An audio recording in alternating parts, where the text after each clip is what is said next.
जब हम इस देश में, इस प्रदेश में जो टैक्स सब लोगों पे लगता है वो सारा टैक्स पे कर रहे हैं, तो फिर हमारी हत्याएं क्यों? फिर हमारी बच्चियों के साथ रेप और तमाम तरह का अपमान का सामना हमें क्यों? कोई हमें हमारे सर पे पेशाब कर देता है, कोई मूछें रखने पे हमारी हत्या कर देता है, कोई मटकी छूने पे हमारी हत्या कर देता है, कोई घोड़ी पे चढ़ने पे हमें बारात रोक के हमें अपमानित करता है, कोई अच्छे कपड़े पहनने पे हमारे साथ मारपीट करता है। तो ऐसा क्या हुआ इस देश में कि इस देश की इतनी बड़ी आबादी को जानवरों जैसा जीवन जीने के लिए मजबूर किया जा रहा है? उसका एकमात्र कारण मुझे नजर आता है कि बाबा साहब अम्बेडकर के संविधान की वजह से जो अधिकार मिले हैं और हम लोग जो स्वाभिमान सम्मान का जीवन जीना चाहते हैं, ये कुछ सामंती लोगों को पसंद नहीं आ रहा और वो ये सोचते हैं कि हम अगर हमारे साथ अन्याय किया जाए तो हम आवाज ना उठाए। वो दिन चले गए।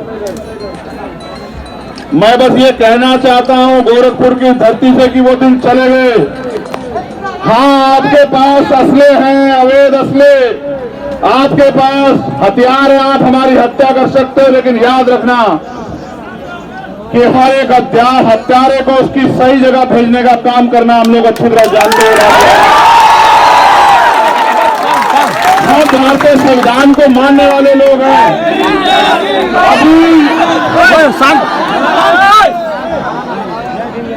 अभी हमारे पास वो ताकत नहीं, राजनीतिक ताकत, जिस ताकत के बल पे ऐसे गार लोगों को हम लोग सभा से सबक सिखा सकते, लेकिन अभी हमारे पास हमारे संविधान के द्वारा दिए गए अधिकारों की ताकत है और उस अधिकार को दिलाने के लिए किसी सरकार की जरूरत नहीं है। उस अधिकार को दिलाने के लिए हम और हमारा शरीर ही बहुत है, हमारे समाज का जो ये ताकत आज यहाँ खड़ी है। मुझे दुख इस बात का हुआ कि जिनको अपना काम जिम्मेदारी से करना है उन्होंने नहीं किया, और मुझे कष्ट है इस बात का यहाँ के पुलिस अधिकारियों ने जो रोल उसने अदा किया कि उस परिवार को, उन बच्चों को, उनकी पत्नी को, उनके भाइयों को, उनकी मां को, राजकिशोर को आखिरी बार देखने भी नहीं दिया। मुझे इस बात का अफसोस रहेगा जिंदगी भर। ऐसा क्यों है कि पुलिस की लाठी, गुंडों की लाठी हमारी कमर पे ज्यादा तेजी से पड़ती है? ऐसा क्या है? आपने सुना आसपास कभी कि किसी की हत्या हुई है, उसके बच्चों को उसका आखिरी चेहरा भी न देखने को मिले? कभी सुना आपने? लेकिन ऐसा क्या है कि आपके साथ अन्याय होने पे भी न्याय नहीं होता? उसका एकमात्र कारण यह है कि इनको लगता है कि ये लोग कमजोर हैं, ये गाय भैंस बकरी हैं, ये जानवर से ज्यादा कमजोर है। मैं यहाँ के अधिकारियों से, जो सम्मानित अधिकारी, उनसे कहना चाहता हूं, कम से कम वर्दी की लाज रखो। ये वर्दी आपको किसी अपराधी, किसी गुंडे, किसी नेता की दया से नहीं मिली। ये वर्दी आपको आपकी मेहनत और भारतीय संविधान में जो अवसर की क्षमता मिली है उसकी वजह से मिली है। और आपको चाहिए कि आपका एक एक कदम कमजोरों की सुरक्षा में होना चाहिए। लेकिन जहां मुख्यमंत्री, ये गोरखपुर उनका जिला है, जहां मुख्यमंत्री ये कहते हैं कि यूपी में 0 टॉलरेंस है, अपराध की कोई जगह नहीं, वही उनके जिले में सामंती ताकतवर लोग हमारे लोगों की हत्या भी करते हैं। दिन दहाड़े जो है, सुबह आंख खुलने से पहले आके पूरे गांव में हमारी माँ बहनों के साथ मारपीट करते हैं। ये अन्याय हम लोग नहीं सहने वाले, ये बताने के लिए मैं गोरखपुर आया मुख्यमंत्री जी को। ये तो उनका जिला है, आप सोचो जब गोरखपुर में हाल है तो अन्य अन्य जिलों में क्या हाल हो रहा होगा।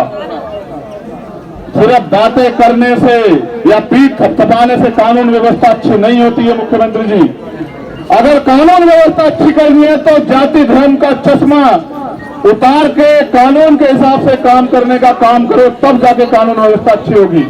मगर अक्सर देखा गया है कि कानून व्यवस्था का ढोल पीटने वाली सरकार इनके नेता आरोपियों का संरक्षण करते हैं, और यहां तक कि पुलिस भी मजबूरी में सरकार के नेताओं के इशारे पे, सब लोग तो नहीं है लेकिन बड़े पैमाने पर अपराधियों के पक्ष में खड़े रहते हैं।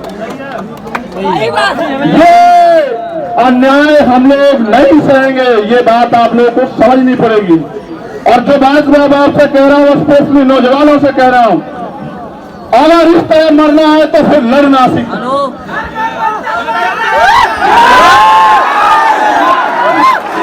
अगर हमें हमारी माँ भी 9 महीने वही दर्द सह के पैदा करती है, हमें जो दूसरों की माँ दर्द सह के करती है, उतनी तकलीफ उठाती है हमारी माँ भी। हमारी हत्या का अधिकार किसी को नहीं है। अगर हमें हत्या ही हमारे नसीब में लिख दी गई है तो हमारे लोगों को इसके खिलाफ लड़ना भी आना चाहिए। क्यों मरो? क्या तुम्हारे शरीर में जोर नहीं, अपनी रक्षा नहीं कर सकते हो तुम लोग? किनके भरोसे? क्या फर्क है जवान में वर्दी के अलावा तुम में और जवान में क्या फर्क है बताओ? तुम भी तो समाज के सिपाही हो, अपनी रक्षा स्वयं करो। और मैं मुख्यमंत्री से कहना चाहता हूं, मीडिया के लोग भी आए, अगर वास्तविकता में आप न्याय करना चाहते हो, नहीं चाहते कि दलितों के साथ, कमजोरों के साथ, पिछड़ों के साथ अन्याय हो, तो आप ये लाइसेंस हमारे लोगों को भी देने का काम करो। हम अपनी रक्षा स्वयं करेंगे। आप लाइसेंस की जो आवश्यकता उसको है जिसको खतरा सामंतियों को नहीं है, खतरा सरकार के लोगों को नहीं है, खतरा यहाँ इस प्रदेश में और देश में मेरे लोगों को है। उनकी हत्याएं हो रही है। हम अपनी बच्चों को चाहे हाथों से, हम अपने हाथों में उनकी लाश को उठाते, हमें खतरा है। उनको छोड़ो, जब मेरे ऊपर गोली चलती है तो इनको बेचारे, इनकी क्या जिंदगी बची उत्तर प्रदेश में। लेकिन याद रखना, ये अन्याय हमें तोड़ नहीं सकता, ये अन्याय हमें ढा नहीं सकता। अपने ऊपर होने वाले के अन्याय का जवाब हम लोग आने वाले समय में देंगे, ये बात आप याद रखना। मेरे कमजोर लोगों, मेरे कमजोर लोगों से अच्छा है एक दूसरे के हाथ पकड़ के एक दूसरे की ताकत बनो, ढाल बनो, एक दूसरे का संरक्षण करो, रक्षा करो। तुम्हारी संख्या इतनी है कि दुश्मन की गोलियां कम पड़ जाएंगी। मैं आपसे कहना चाहता हूं, आंखों का पानी सूख गया, इतनी बार तकलीफ होती है। जितनी ताकत से आप यहाँ आए मेरे आने पे, हर अन्याय के खिलाफ इतनी ताकत से जाओ कि हर ताकतवर को, सावंती को, हर अन्याय अत्याचारी को पता लग जाए कि तेरे दिन अब ज्यादा नहीं है उत्तर प्रदेश में। और मैं प्रशासन के लोगों से कहना चाहता हूं, जो मांगे हमने रखी हैं परिवार के लिए और उन लोगों के लिए जो घायल हैं, अगर उन मांगों को 15 दिन में पूरा नहीं किया गया, 15 दिन उनके, 16वां दिन हमारा, मैं वचन देके कहता हूं अपने परिवार को